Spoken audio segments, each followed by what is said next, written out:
po mga kababayan, ang tanong ko po sa inyo, dinudus nyo ang pera pag dumating po sa buhay ng tao natin ang nangyayari sa mga ibang mga kababayan natin. Ano po nangyari sa Diyos nyo ang pera? Nilubog, mga sasakyan nyo. Pero yon ang inyong madadama. Pag dumating na po sa buhay, dumating na po sa rugal na inyong katutuntungan, ang umaago sa mga tubig, malalakas na hangin, at malalakas na mga buhawi. Ano po ang masasabi nyo sa inyong pera? Diyos pa po ba ang pera nyo? Ang Diyos po natin, hindi natin nakikita. Tayo ay nakikita ng Diyos. Pero mga kababayan ko sa buong mundo, sana magkaisip kayo. Kaya kayo binigyan ng Diyos. Hindi tayo pinagpantay-pantay na mayaman dahil walang kwenta pag puro mayaman tayo. At pag puro mahirap naman tayo, wala rin kwenta. Aanin mo ngayon ng Diyos mong pera. Puro kayo, pupunta kayo sa simbahan, dadalo kayo sa Diyos. Sana ilagay nyo sa puso ang pagdalo nyo sa Diyos. Hindi yung payabangan kayo.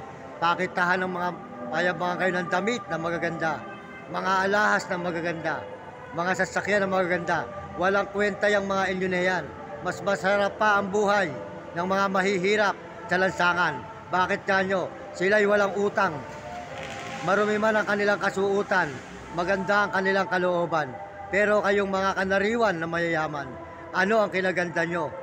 Wala. Sinabi ko sa inyo, kaya ang Diyos marunong na. Natututo na ang Diyos sa mundo. Kaya tingnan nyo ang nangyayari sa ating buhay. Ayan, babalik na naman ang bagyo na tumalanta sa Bicol. Pag bumalik ang bagyo, yan ang pag-isipan nyo kung saan naman tatama. Lahat tayo mawawakas sa ibabaw ng lupa.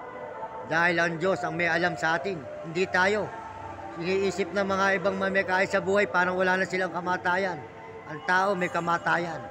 Pag ginusto ng Diyos, ubusin tayo lahat, uubusin tayo. Kaya mga kababayan, masasabi ko sa inyo, sana manalangin kayo sa Panginoon Diyos. Hindi yung pinapanalangin nyo, puro pera. Walang kwenta ang pera sa mundo, nakita naman ninyo. Isang agos lang ng tubig, lubog tayong lahat. Yun ang pag-isipan nyo mga kababayan. Kaya masasabi ko sa inyo, marami tayong kababayan na kapwa mo laman at kapwa kanila laman. Pare-parehas ang ating laman, pare-parehas ang ating dugo na ginawa ng Diyos.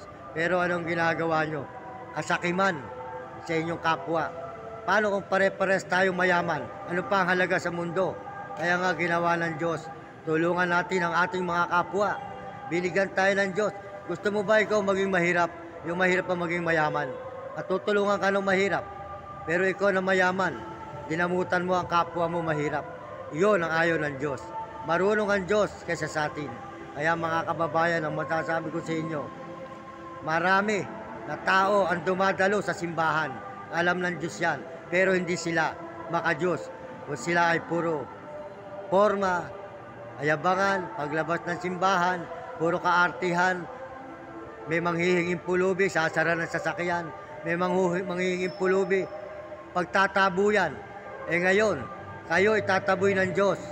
Lahat ng maramot sa buong mundo, tingnan mo ang mangyayari sa atin. Buong mundo, gagawin ng Diyos. Walang matitirang tao. Magmumustulang puro tubig. Maraming salamat po sa inyo lahat. Sana po ang aking paalala sa inyo ay inyong madindig at inyong mapanood. Kasi po nangyayari na. Ngayon, pabalik na naman po ang bagyo. Kaya po, masasabi ko sa inyo mga kababayan, dumalo lang po kayo sa simbahan, yung totoo lang. Alam po ng Diyos ang mga tao na hindi sa Kanya. At alam ng Diyos ang Kanya. Maraming salamat po sa inyo. At ang kumikilala sa Diyos at nilalagay sa puso, siya ang lulutang sa tubig. Ang mga masasama, siya ang lulubog. Manood po kayo ng Octoman, hanggang ngayon meron pa. Ganun po mangyayari sa ating buhay. Maraming salamat po sa inyo lahat, mga kababayan. Tandaan po nyo, walang kwenta po ang pera sa mundo, mga kababayan.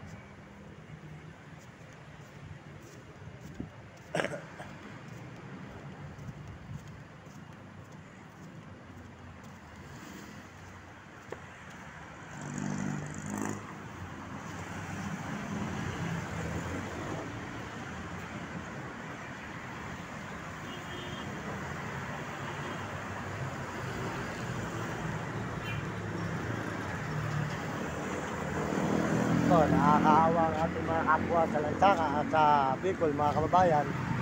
Kaya po, sasabi ko sa ating mga kababayan, darating po sa buhay natin lahat ang mga sakuna.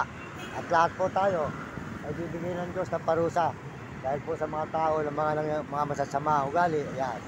Kaya po mga kababayan, iba-ibayan po yung susunod natin mga video dito po sa San Fernando, Pampanga. Ayan. Ako po ay nalulungkot sa ating mga kababayan, kamukha po sa mga lansangan. Tingnan po nyo, sila po ay nagiging kawawa, sila po ay nagugutom. Ayan. Kaya makita nyo mga kababayan, ang ating mga kababayan na naghihirap.